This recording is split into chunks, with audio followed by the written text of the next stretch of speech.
Hi everyone, welcome to the CNC machine for a change, and what we're looking at here is the VFD. That's a variable frequency device which changes standard AC single phase into, back into if you like, three phase at a frequency set on here which runs the spindle on the CNC, which may be off shot. Yes, it's off shot, but on the Z-axis plate here.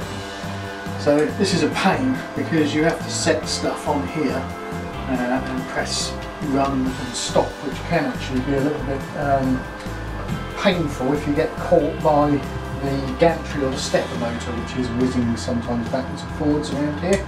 However, on these VFDs, the control panel actually comes off as a unit, and you can attach a cable on the interior of this along the one and put it where you like.